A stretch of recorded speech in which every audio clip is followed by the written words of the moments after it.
We got a little over a minute and then we'll get going, folks.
All right, we're still going to have some people join us, I'm sure, since we've got about 250 people that registered.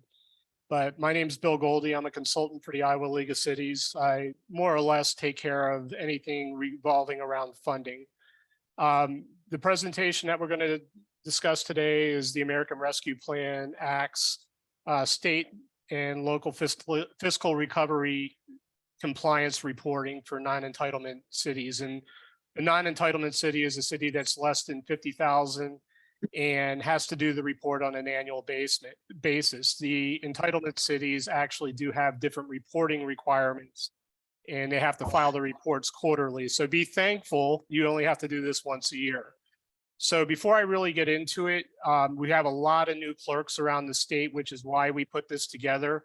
It's mostly what we put in this is for the benefit of the people that haven't filed a report last year. If you didn't really have too many challenges in filing your reports last year, I don't know how helpful this will be. There might be a couple of things that I'll be able to hit on that you might not have been aware about, but this is more of a 101 course for some of the newer clerks that are out there. Throughout the presentation, if you do have questions, feel free to pop them in the chat box. I'll probably start addressing them during the presentation. If we're running short on time, I'll hold back and we'll have questions at the end. So with that said, I'm going to go ahead and get started. So bear with me. It looks like the computer froze for a second. All right, so what is the ARPA fund? Essentially, if you guys remember, it was funded provided to cities during the COVID pandemic, and the funding was provided to cities on a per capita basis. So the money came down from the federal government, distributed to the state of Iowa. Everybody had to let the state know whether or not they wanted to participate, and if so, you were granted funds on a per capita basis. And technically, the funding that you received is a grant. So it's a federal grant, which means that's why you have to do the reporting of it. So anytime that you receive grant funding, you have to do grant administration. And essentially, that's what these reports are. So one thing I will hit on, so all funding that you have received for your community has to be appropriated or assigned how you're going to use it before the end of 2024. So if you haven't expended your funds yet, or have some that you're still trying to figure out, you've got ample time to figure what you want to use the funding on, about a year and a half left. With that said, has to be appropriated by the end of 2024. All funding must be spent that you receive by the end of 2026. So you still pretty much have a very wide window to take care of this. I know there's a lot of communities out there that have already spent money, and some have even spent the full amount that they've received, and you still have to do reporting. So I know I have one question before we got started about the compliance reports. So you have to, the reporting period on the funds are through 2027. So they were awarded in 2022 and you have to spend it by 2026 and you have to report on it through 2027. So even if you have spent your funding in full, it is my understanding from everything that I've read, you're still going to have to submit an annual report through 2027, even when your funds are spent.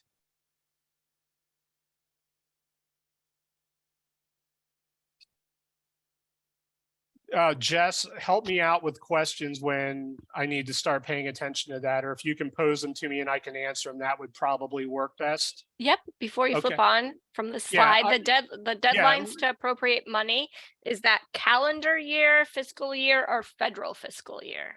it is based on calendar year, is the way that this program is set up.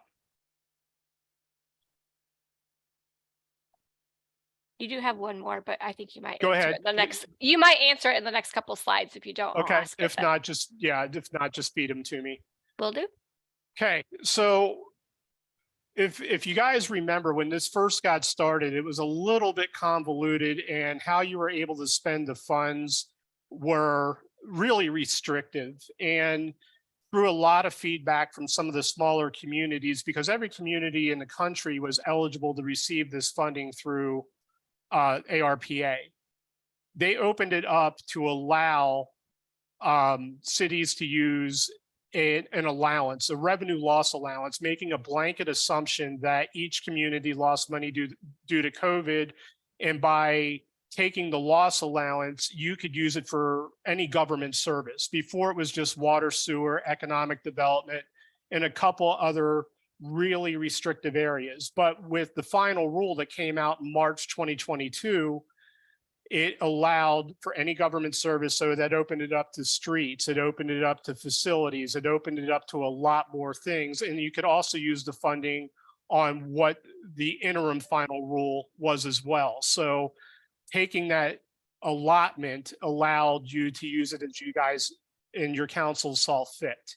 So what you're going to see throughout this presentation is I wanted this to be a nice reference guide to anybody as they're sitting down doing the reports and wanting to refer to things.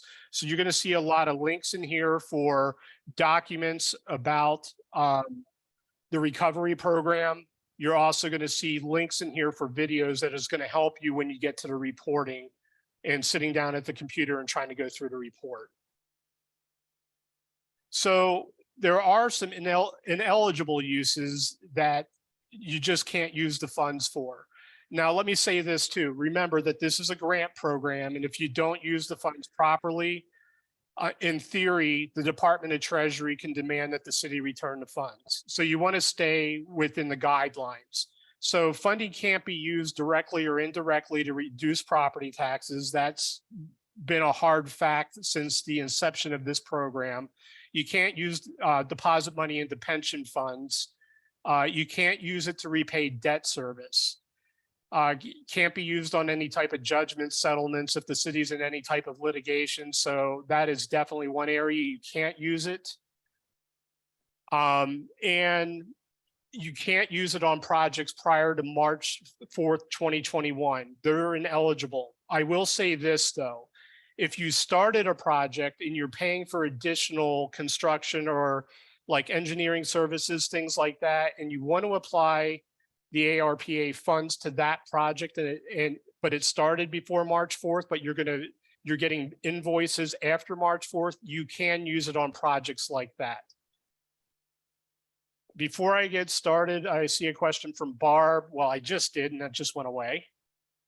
You answered that one. So the one that would be needs answered, can we use these funds to pay engineering and attorney fees on our ARPA project? Absolutely, 100%.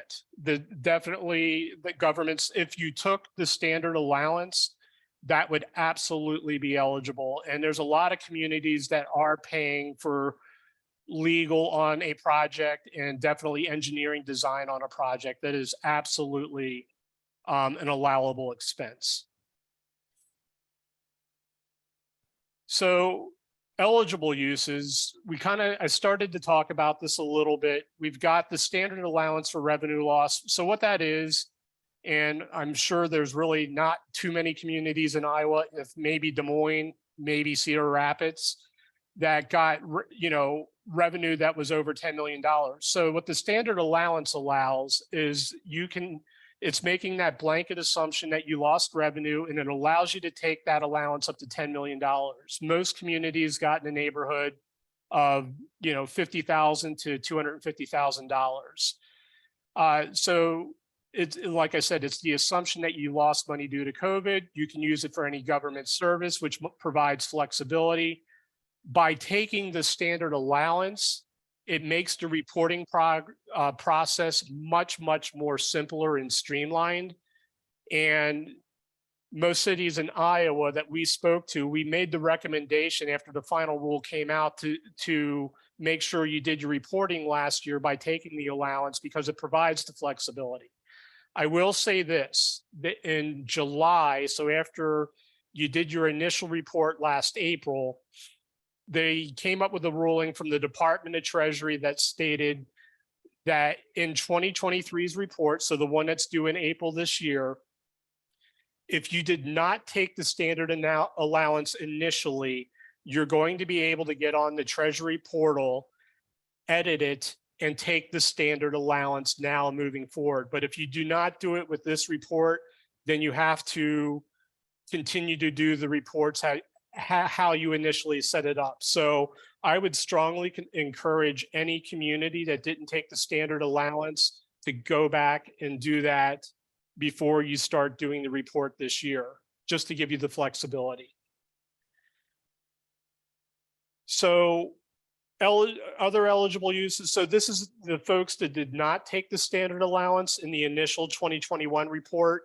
The other areas that you could use the money on was responding to public health and economic impacts.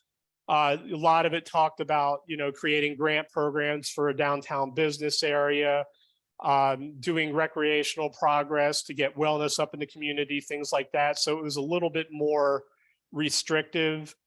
You could use it for premium pay to pay employees that worked through the COVID crisis.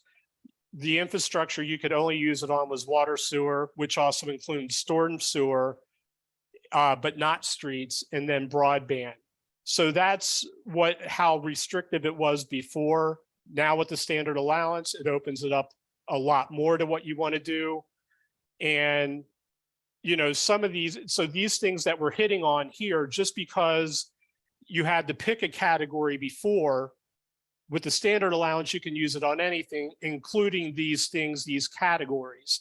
So the standard allowance is a catch-all that you can use the money for any government service. Jess, are we good or keep going? Oh, I have a couple questions for you. Go Unless ahead. one of the council's members did the report last year, it didn't get done. So do I need to go back and do that report also? So that was. I'm pretty certain, and I've helped a number of communities since the beginning of the year that didn't file the initial report. You're going to want to get on the portal to do that as quick as possible. This presentation is going to help you get on there, set up your account through the Treasury portal. But if you're having issues creating the account, I can give you some guidance on the side. You'll have my contact information at the end. But yes, I'm pretty certain you're going to have to go back, file for 2022, and then file the 2023 report. What's the other one, Jess? If we originally allocated some funds to streets, could I switch to 100% revenue loss and then transfer the funds to the street project? So don't call it revenue loss, call it the revenue allowance, because somebody might say that you're using it to reduce property taxes. You can absolutely reappropriate the funds that haven't been spent to another purpose. If you took that revenue loss allowance, it can absolutely be used for street projects.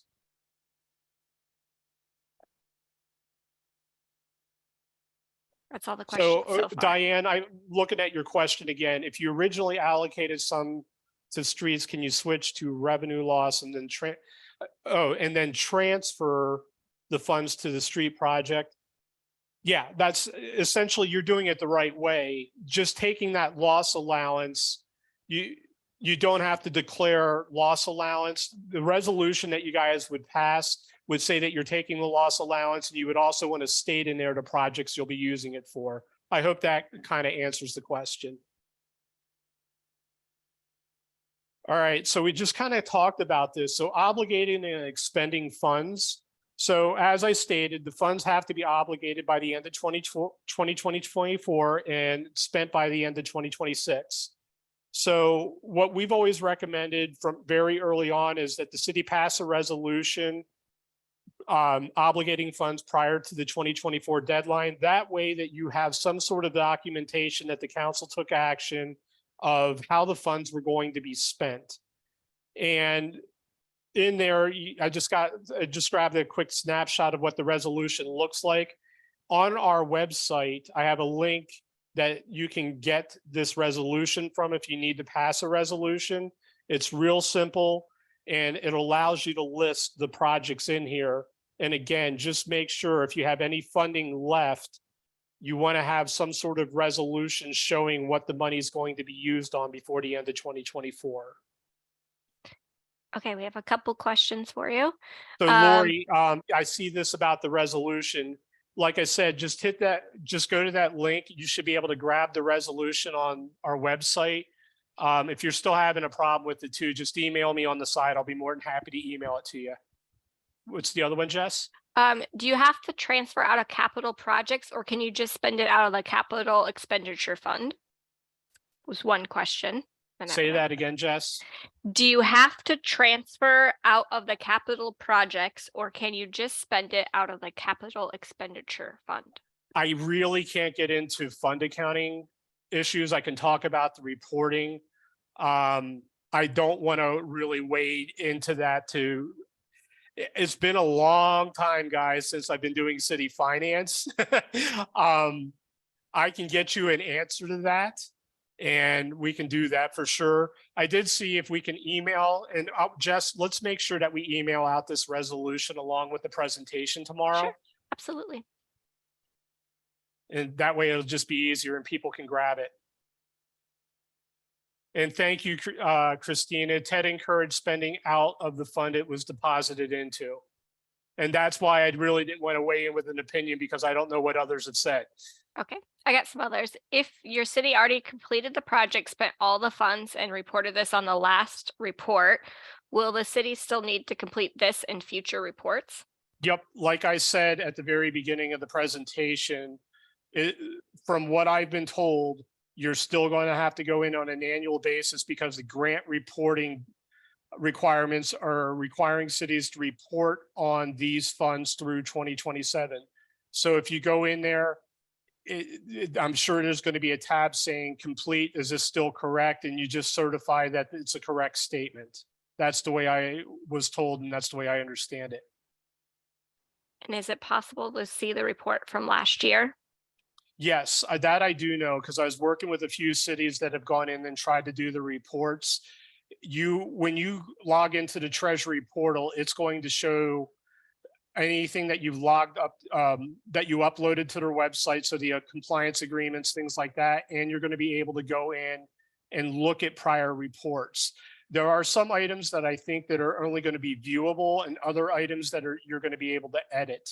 I don't think you're going to be able to go back and edit the prior reports, but you'll be able to update it with the new report.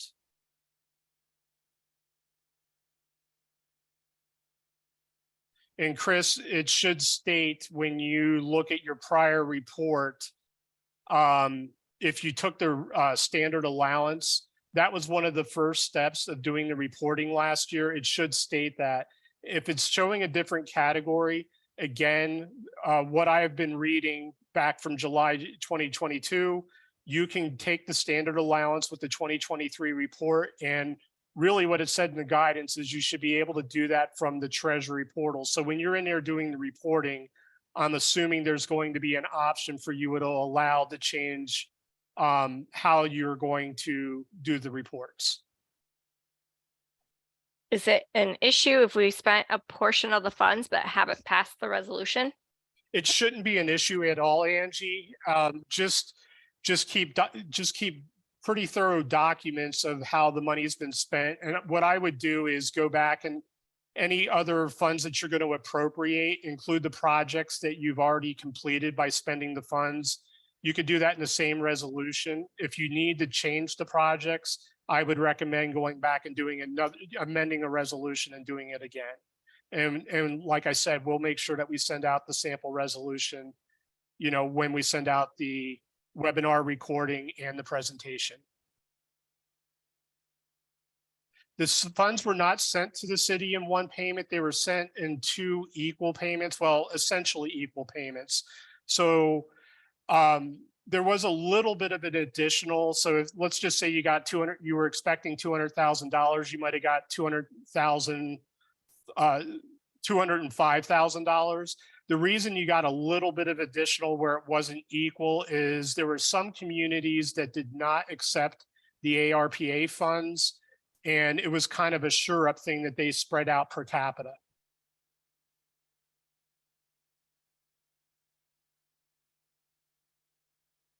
All right, we good, Jess? Keep moving? Yep, keep moving. Okay. I did pop the webpage link into the chat. Yep, I see that. But again, we will email out that resolution too, because everybody could definitely use that. All right, so getting into the compliance reporting again, if you guys did set up or submit your report last year, this is just more of a review, and you probably will not have any challenges doing the reporting this year. So this is more for some of the newer clerks that haven't done the reporting that I'm going to be getting into. So the first thing that you're going to want to do, and this is really, really important, you need to make sure that your SAM account is up to date. You know, you have a current registration, because if your registration has expired, you're not going to be able to do the reporting. And everybody that received funds had to have a SAM account, you know, before the state of Iowa would send the money out there. You had an active SAM account at the time. So if you're a newer clerk, like, what is SAM? SAM is the official government-wide database that you have to be registered with to do business with the government. So anytime that you have to take a grant from the government, you're going to have this SAM registration, and it just identifies your entity, that you're eligible to receive the funding, and you have to renew this on an annual basis. So what I would strongly suggest before you get into trying to do reporting, just go onto the SAM website, make sure that your entity is active, has an active registration, and if not, go through the process, and it shows you a little link or a little tab that's on their website to renew entity. Go back and renew the entity. I will say this, there has been a lot of problems on the SAM site that I've talked through with a number of communities. What ended up happening before, they've gone to a new system to verify identity. Before, they used to have to go through what was called a DUNS number. They went to this unique identifier, and really what that has done has created some issues when they merged the database. So the city's information wasn't proper, so people were having a hard time renewing their registration. If you run into an issue like that, where you start plugging it in and they say, we can't credential you through the unique identifier, what you're going to have to do is go through the link that I have on this screen to get assistance with the renewal process, because more than likely their database might have been, it didn't merge properly, and they're going to have to verify a few things for you before they renew you. So I know a number of cities have, like I said, have had that issue. There's not much that I'm going to be able to do to help you. I would just point you right back to SAM, saying engage with them on the process. And fair warning, if you do run into issues, and this is why I'm saying make sure you check on SAM now, it does take a little bit of time for them to respond back to you. Sometimes, you know, there's been a few communities I spoke to, it took them about a week or two to get it resolved. So you want to engage on that as soon as you possibly can. We good, Jess? Yep. Okay. So once you verify that your SAM is up to date, you log into the site, you're good to go. There's two different options on accessing the Treasury portal. The one that I would say that is most predominantly used is the login.gov link. So what I've included in here, and I know there's a number of cities that bookmarked this in the past. I know some cities that did bookmark it had issues because I think the Department of Treasury updated their link, which I don't know why they would do that before a report, but if you're running into issues and accessing it, here's how you log in during login.gov to get to the Treasury portal. Lynn, we'll make sure that we send out that resolution tomorrow in the email, or when we send out the email after the presentation. I did just put it in the chat as well, so you should Okay, be able to download it. Okay, perfect. So this, like I said, is more or less the way that I would say most cities log in is through the portal, through login.gov. So users, to log in, you have an existing account, or you can choose to create one. So the question that we had, if we didn't file the compliance report before, again, make sure that you have your SAM current. Once you have that current, you're going to go into login.gov and you're going to create a new account option so you can get registered with the Treasury portal. Once you do start logging in, especially when you're creating a new account, they'll send you an email verifying your email address. You'll create a password, you'll receive an authentication code, and you'll need the city's UEI number to create a new account. And that's found back at the SAM site. So if you're setting it up new, the entire process only takes a few minutes. And we'll just keep going on. So that's more or less how to log in and how to create a new account. The other option that you have for doing it, and I know there's only a few cities that is using, it's a new way to verify your credentials is through using ID.me. It seems like federal government agencies are now starting to transition to this ID.me form. It doesn't take, it takes a little bit of effort. You have to provide supporting documentation saying who you are. So if you already have an existing ID.me account, you would use this link to access the portal to sign in using ID.me.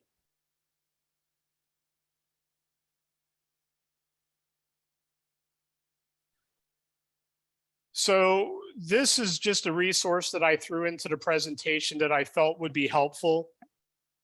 It's a quick reference guide that gives some helpful tips on which include reporting guidance, assigning roles, questions about projects and expenditure reports, etc.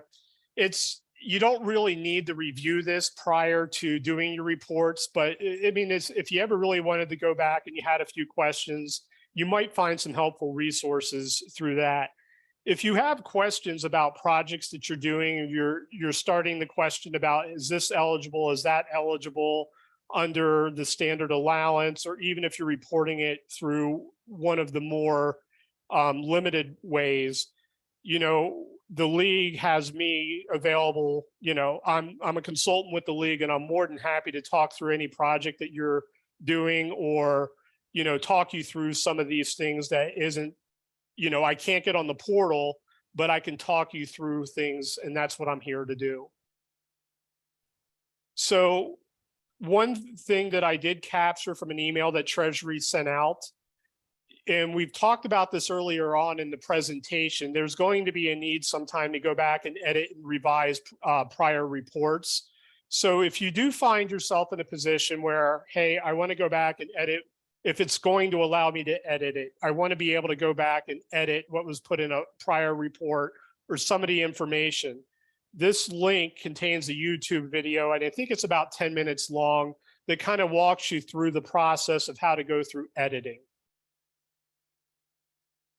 Again, this presentation is designed to be easy for you as you're sitting down doing your reports and be able to refer back to videos and documents. And that's kind of why I set it up this way. Are we good, Jess? Yep. Okay. So staff roles of reporting, and I've run into this talking with a number of cities. So you have 3 roles essentially to do the reporting. You have a contact or an account administrator. They're pretty much in charge of the whole thing. They maintain the names, the contact information of everybody that has access to the city's reporting in the Treasury portal. The administrator can also view and submit reports. And so it is also recommended that you assign an additional person as the account administrator, because these roles can be assigned to multiple people. What I've run into talking to a few communities, especially new clerks coming in after the last report, they've had a challenging time of accessing the Treasury portal because they weren't around. So, what I've been recommending to a number of cities, if you have an administrator, assign the account administrator to be the city administrator manager and the city clerk. Or if you have a clerk and a deputy clerk, they both can be assigned as account administrators. If you only have a 1-person office, which I know a number of you do, maybe the clerk and the mayor would be the appropriate person, or a clerk and a council member. So it's always good to have some redundancy with that account manager, especially if you're running into issues accessing the portal. So the other staff role would be the point of contact for reporting. So that person is the contact that's going to receive the official Treasury notifications about reporting. So a couple of weeks ago, they sent out a mass email saying, hey, the Treasury portal is now open to submit your compliance report. The point of contact that's been assigned is going to get those emails from the Department of Treasury. And the last role is the authorized representative for reporting. So it could be somebody else that you're setting up to do the actual report itself. But they don't have administrator roles of being able to change names, contact information, and they're not going to get the information from Treasury. Now, as we all are aware, very small offices, smaller towns in Iowa that only have the city clerk in City Hall, you're going to be the one that's assigning yourself. And when you set it up last year, you assigned yourself to all 3 of those roles. But again, if you only set up 1 person for these roles, I strongly, strongly recommend that you set up an additional person. So again, there's a video on this screen, or here's a link for it, that if you're having trouble assigning additional roles, this video will walk you through how you assign the roles in the Treasury portal. So the one thing that I've always told communities that have called us and we're having a hard time doing the actual report last year is this is a really, really, really good webinar that the Department of Treasury put on last year. It walks you through the beginning to the end of the process of submitting the compliance report. And this link is the one for communities that took the standard allowance. What I've recommended, and this has always worked for somebody that had an issue that reached out to me, have this on in the background when you're doing the report, and you shouldn't have you shouldn't have any problems completing the report. And you can just have this on in the background, follow along with it when you're stuck. I had a number of communities tell me that that was probably the most helpful advice that they got. So again, just including a helpful link in here. The next one is for the communities that picked a category other than the standard allowance. This is another kind of walkthrough video, step by step.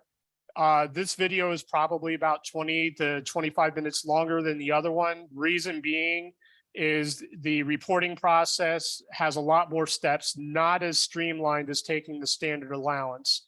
And I'll say it again. You do have an opportunity to change to a standard allowance with this 2023 report. And I would encourage you to do that if you would like to, because it's going to make your life a little bit easier. So you could potentially end up with, I'm providing very good videos and how-tos of how to edit, how to add in roles and assignments, things of that nature. A video of how to complete the report that you can have on in the background as you're doing it that you can follow along with. There's still going to be some technical issues from time to time. So they do have what's called self-service resources that can be found in the link that I included in here. It's kind of more or less reading through a document and trying to troubleshoot why you might be stuck in the portal. They encourage you to try to use the self-serve resources to troubleshoot for any login difficulties or technical issues you're having. Chances are you're more than likely still going to need to contact somebody. So if you're having any type of problems with the Treasury portal, I've included an email address that you would want to email them and let them know what's going on. Or there's the phone line to get a hold of the Department of Treasury. From what I've been hearing from communities that have had to use their help, through email or phone call, it seems like the emails are getting back to you within a couple of days. The phone calls, I've had a couple of cities report to me that they were on hold for a couple hours before getting a representative on the phone. And one of those times was yesterday. I don't know if anybody's been trying to do the reports or not, but the Treasury portal's been having some issues to where it's been down. I had about 7 or 8 phone calls yesterday of people trying to do the reports, and we finally got a hold of the Department of Treasury, and they said, well, their portal is down right now, try again tomorrow. So chances are, if you're able to log in, but you're unable to do the reports, and that's kind of what was going on with some communities yesterday, chances are the portal is down because they're not letting you do your 2023 compliance report. If you're unable to log in at all, then that's when you're going to want to reach out through email or phone call to the Department of Treasury if you still can't get logged in. Some other helpful resources, and I've seen in the chat box, I think Jess and I need to go back into the ARPA section and make sure some of the links are working. But we do have resources in an ARPA section on the league's website. So it's got the resolution, it's got some of these reports that I've included in this presentation. It's got a few other helpful things. I also think we're going to house this webinar to that ARPA section, and we'll also put this presentation in that section as well. There is another video that I did not include during the presentation.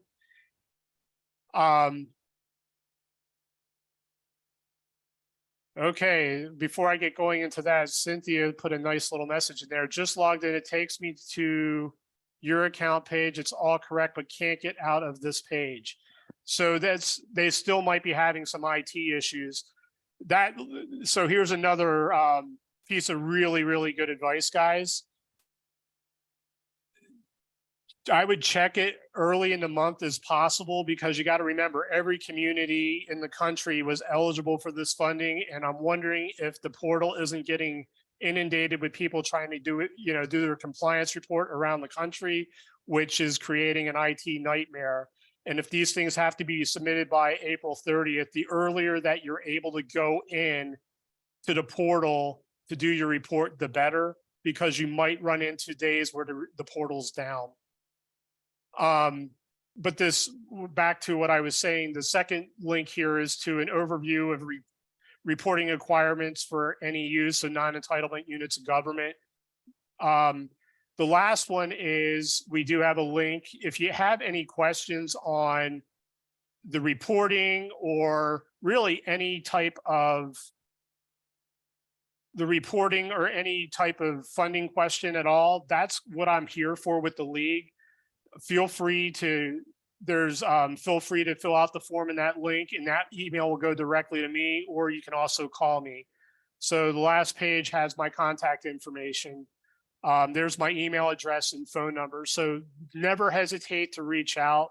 If anything I can do to help you out, I will. With that said, I know this was really basic, but I just wanted to make sure that I gave you some resources that would help you be successful with the reporting. And we've got plenty of time for questions. So if you have questions, let's go ahead and get those addressed. Jess, what do we have? For FEMA projects, we've had to upload invoices, cancel checks, etc. Will the ARPA grant require this at some point? Possibly. There is in one of the resources, I know a bulk upload. There's a bulk upload tutorial. With the ARPA funds, I've done enough of these types of projects before in the past where I thought I had everything reported upon that they wanted, and they've always gone back and asked for something later. I would make sure that if you're utilizing the funding on FEMA projects and you list it in your treasury report as a FEMA project for flood mitigation or whatever, and if they might require you to provide documentation.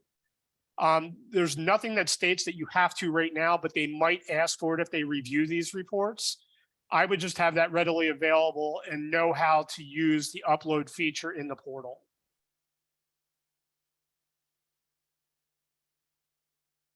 Those are all that I have in chat. So if anybody has a question, go ahead and put it in the chat Or take yourself off mute is fine too. Yeah.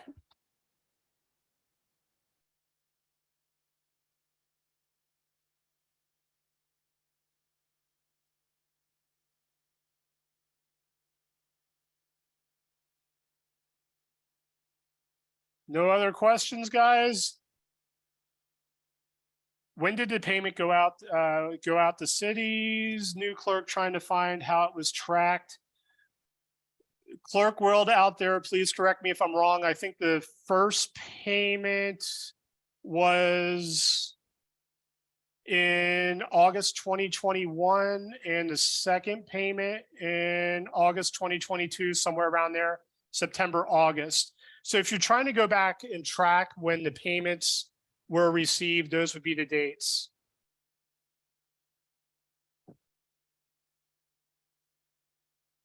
I guess I was pretty close on that one.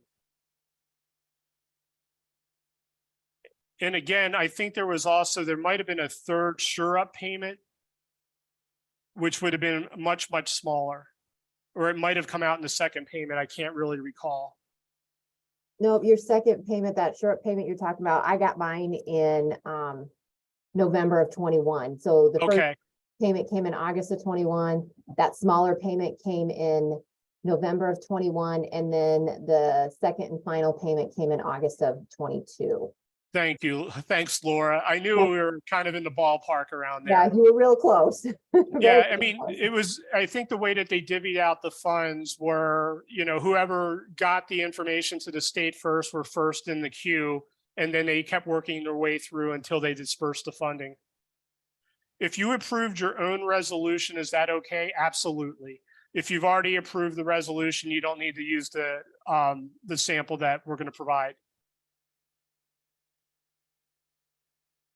What I was kind of suggesting, I was pretty close to what Cynthia just said. She got hers August, November, August.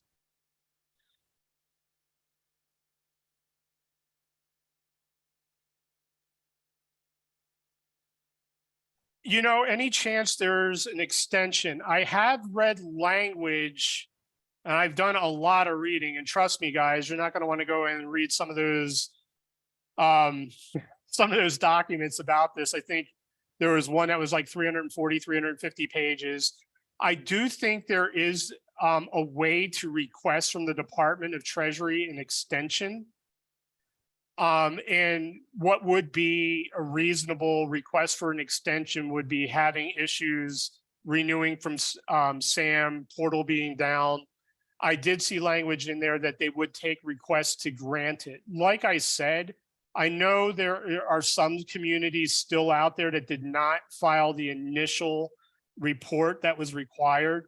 So again, if you don't do these reports, because these are technically grant funding, and if you're not complying with the terms of the grant, the Department of Treasury could, in theory, say you need to pay us back the money. So I would go, what I've been advising folks that didn't have the account set up and file the initial report, set up the account now, get on the Treasury portal, watch this video, have it on in the background, file that initial report, and then it's going to take you And then you would be able to go and file your 2023 report. But I do believe there is going to be an allowance. I just don't know. It's not clear to me how you request that extension. I would think if you would need an extension, I would send an email to the Treasury help desk and let them know that you need an extension. You get, I'm ahead. seeing this. Forgive me if this has already been answered, but how do we figure out which portal we used it last year? You can look at last year's report. There's only one Treasury portal, so it's a question, Sharon, of how you logged in. And more than likely, when you logged in last year, you logged in through login.gov. Is what I'm assuming. So if you're able to log in and you're on the portal, what should populate when you first log in is the documents that you uploaded last year about the grant compliance. And if you submitted a prior report, it should show in there the report from 2022. And remember what I just said too, that I've had a number of phone calls yesterday, and Cynthia got on there and tried to get into her account as we were doing this presentation. They're having some issues with the Treasury portal right now. I'm surprised they haven't communicated that out to the point of contact saying, hey, we're having issues with the reporting portal. But the reason that you might not be seeing it right now is maybe it's because of some of their IT issues that they're having. On the report, do we just report new items, correct? Yeah, I mean, if anything that you've spent money on, so anything that you've already reported on, it's my understanding it's going to show in your prior reports. You're not going to have to report on that again. So if you still have money left to report upon, those are the items that are going to go in your 2023 report. But again, even the way that I have been told by the Department of Treasury is, even when you expend all the funds that you received, the requirement is you have to go in and do a compliance report through April 2027.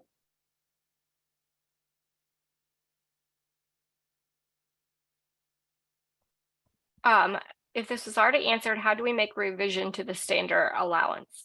That's a very good question. What it says in the documents that I read that came out in July 2022, when they said that you can go ahead and change the standard allowance on your 2023 report, it just says it can be done in the Treasury portal. So I included a video of how to edit information, things like that in this presentation.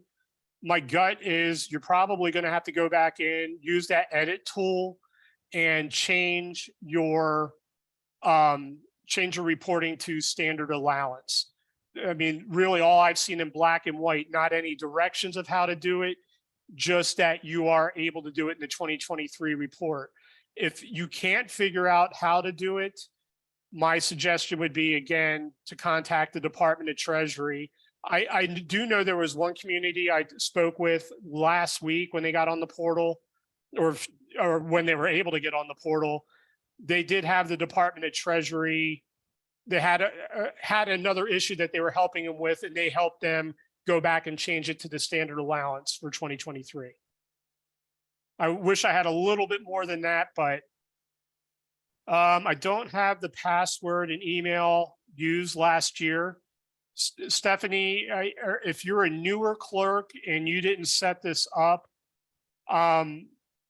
what I have been suggesting to folks is go look through any type of documentation around your office to see if you can find anything, because you would have emails sent to verify that that you're setting up the account and whatnot. If that doesn't work, when you're trying to log into the portal, let me go back up a little bit here. While you're doing that, I also put in a phone number and an email address to a support line that can help you with some questions that are that NLC helped set up with the Treasury. So you could use that as well. Are they still active again? Did they activate it for this reporting cycle? Because I know they did that on the initial report. Yes, they did. They reactivated it. Very good. I can't tell if login.gov allows you I forgot a password option. Stephanie, did you do the report or did somebody else? You can take yourself off mute if you want, or if you didn't set it up, you could also go in and create an account, because there's a chance that maybe they didn't even file the report last year.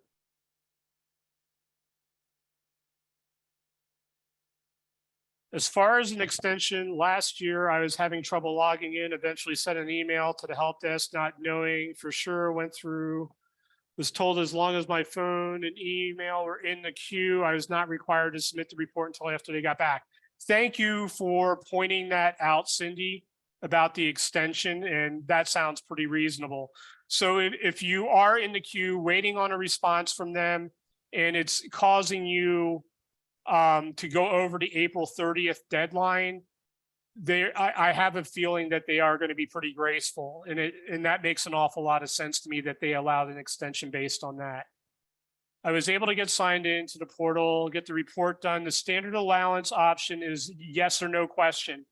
So that's great. So maybe it's just asking the initial question that when you filed the initial report, if you're taking the standard allowance, it's just as simple as checking yes or no and allowing you to continue with the streamline reporting under standard allowance with the new report. Thank you for that response. That's very helpful.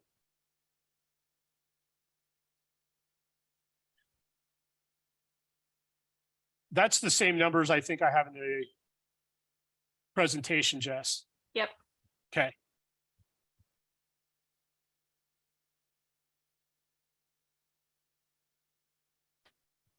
Yes, again, after you spent all the funds, I was told by the Department of Treasury, you have to file the annual report each April through 2027 through the grant period. So even if you spent all the funds, you're still, who knows, they've been changing a few things on the fly, but the guidance that I've been given, expect to go in there every April through the year 2027 and do your annual report. Why do you want to elect the standard allowance? Because it gives you an awful lot of flexibility of how to spend the money. You can use it for any government service. If you do not take the standard allowance, you have to go back to what bucket are you going to choose from? Are you going to use it for broadband? Are you going to use it for strictly water, sewer, and you're not going to use it for streets, facilities, anything else like that?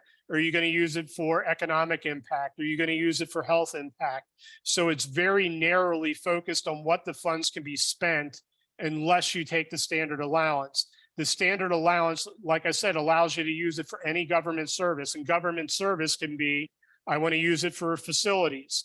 I need to re-roof City Hall. I want to use it for streets. If you didn't take the standard allowance, you won't be able to spend your funds on streets, facilities, replacing, a public works truck that's used for the street department. So you have a lot more flexibility with the standard allowance. And again, the reporting can be a chore. And I know there's been a lot of issues of people even trying to get on the portal. The standard allowance reporting is a lot less labor intensive, much more streamlined. So if you receive less than $10 million, it makes an awful lot of sense to take the standard allowance because you can use it essentially on any government service. Everything that you could use it, that the prior rules have, and then some.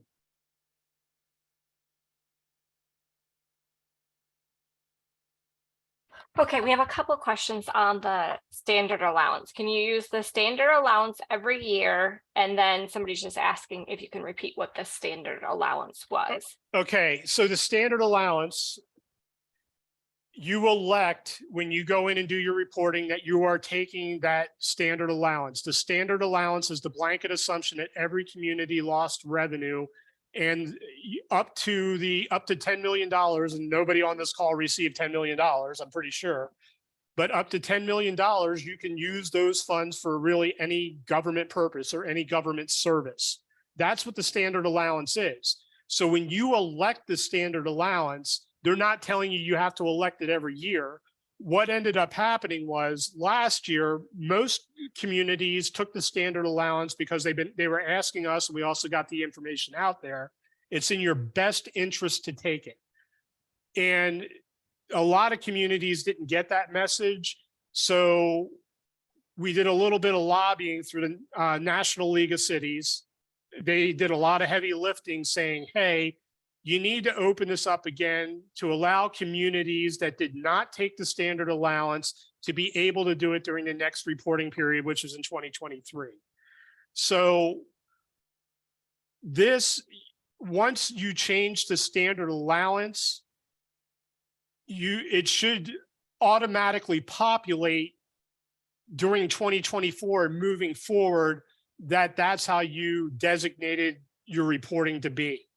I think the reason that it's popping up in the portal right now is because it's giving folks an option that didn't take the standard allowance to streamline the process. It's giving them the option to change to that now is what I think is going on.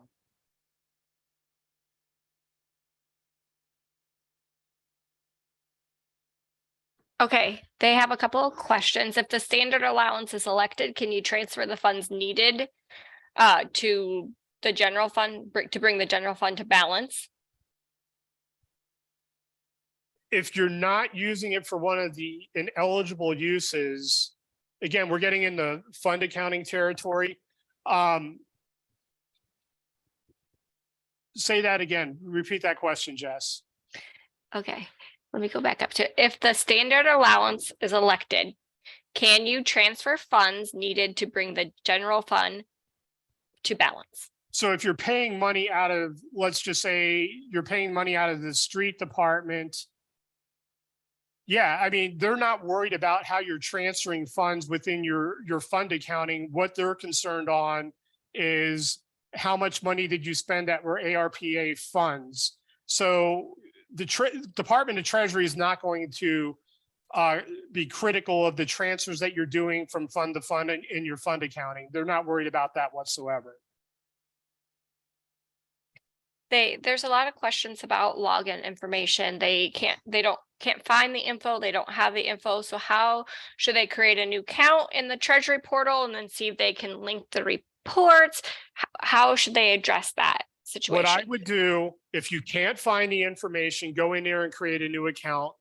Go through the SAM site first, get your unique identity or your unique entity identity number. Make sure you have that because you're going to need it when you set up a new portal account. Go in and create a new account.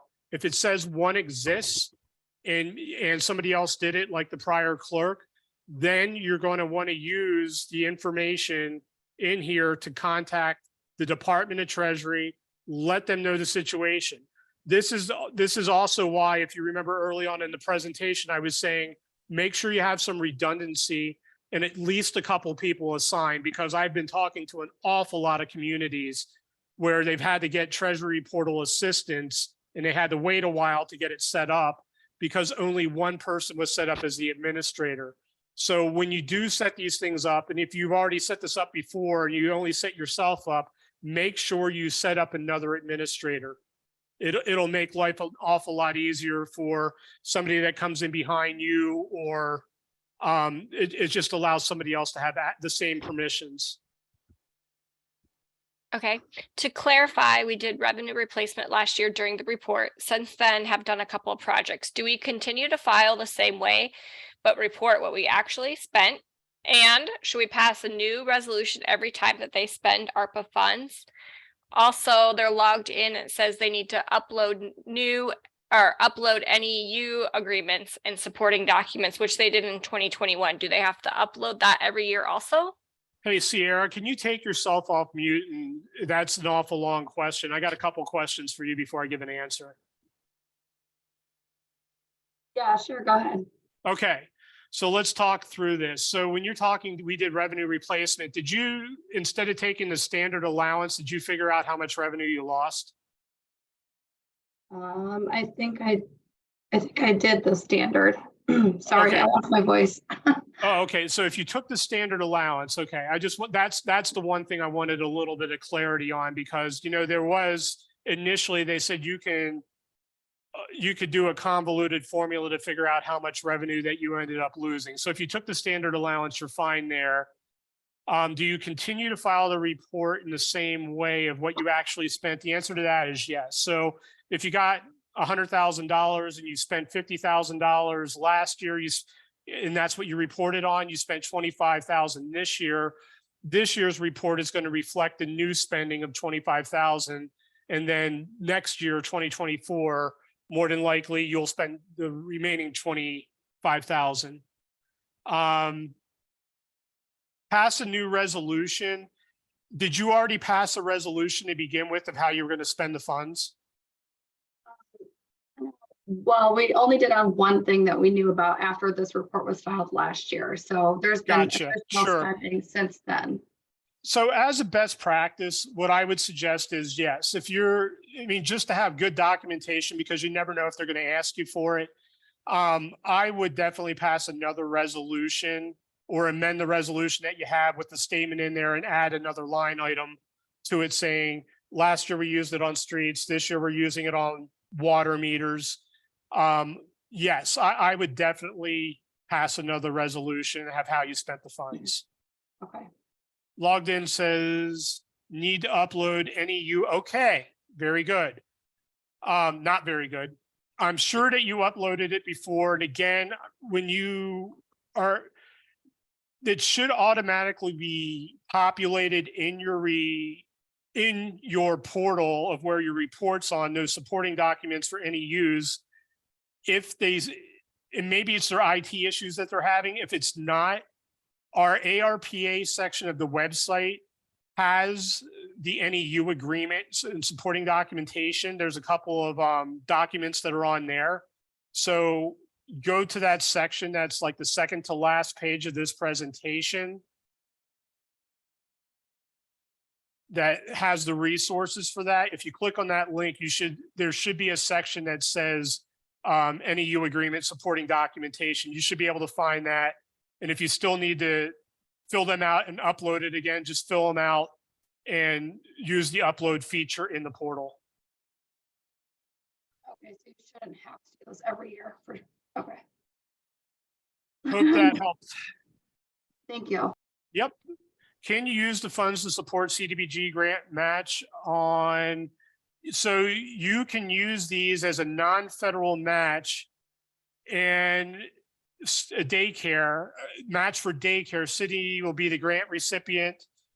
Yes, I mean, if you were going to use some of your own funds for a match, that would fall, as long as you took the standard allowance, that would fall under government services, and you're matching your funds with a grant match. So yes, that would be eligible. So if you claim standard allowance, will you be able to transfer a portion to water infrastructure?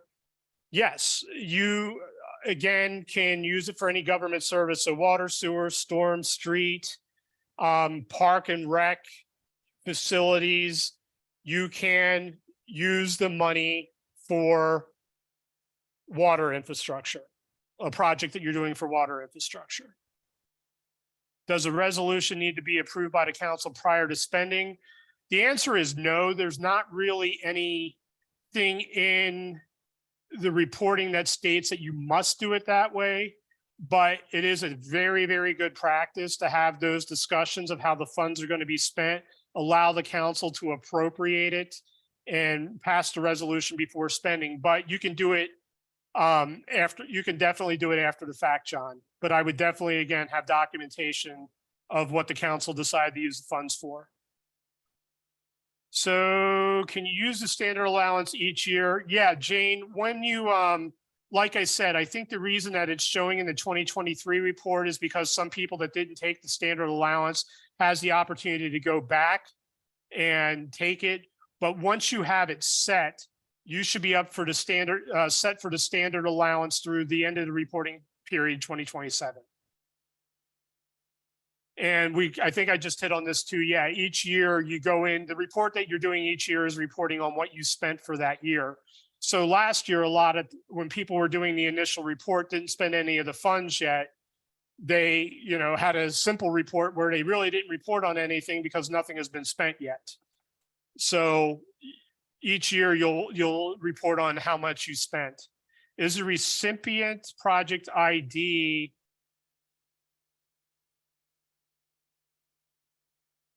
an ID that we come up with or assigned? I think if you're talking about in the portal, Sharon, I would have to go back and look. I'm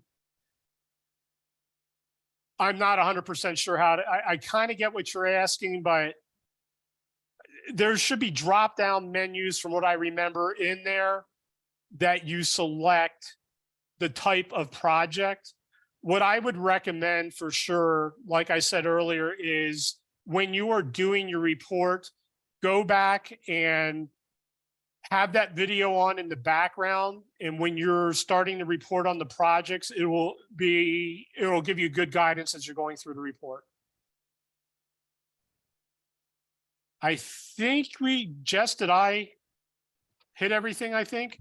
You have one more. Where can we go back and view to see what we've claimed, and how can I switch it to standard allowance if we didn't claim that from the previous year? Again, with the standard allowance, folks, I'm pretty certain when you go into the Treasury portal to file your report, it's going to ask if you're taking the standard allowance. If you did not take the standard allowance, or even if you did, check yes. And really, I think it becomes a moot point at that, because they're allowing anybody who didn't take the standard allowance last year, which, like I said, over 80% of the communities did. You'll report, the report that you'll be doing is the standard allowance report moving forward. So I really wouldn't get too worried about, as long as you filed the report that you were required to file last year by the end of April, I really would not worry about how it was designated standard allowance or whatever else, because you are able to make that change in 2023. That last report that you did file, though, will show how much money that you reported was spent when you made that report last year. So if you have, we'll use $100,000 again. If you had $100,000 of funding, you reported last year that you spent $50,000. Now, in the report itself, you're going to have to report how that other $50,000 was spent. So the way to know how much money was spent was to go back and look at the prior report. On the report, it asked for fiscal year end. You put that, that's fine. You're going to see some of the reporting questions in there are going to be calendar year, fiscal year, things of that nature. So they're asking about city fiscal year. Putting that on the report is okay. So really, because you have to have the report in by April 30th, I would just do the report this year on what is spent from the time that you reported last year to the time that you're doing the report this year. If it is after April 30th, I would include that on the 2024 report. And just report it in 2024, if that makes sense.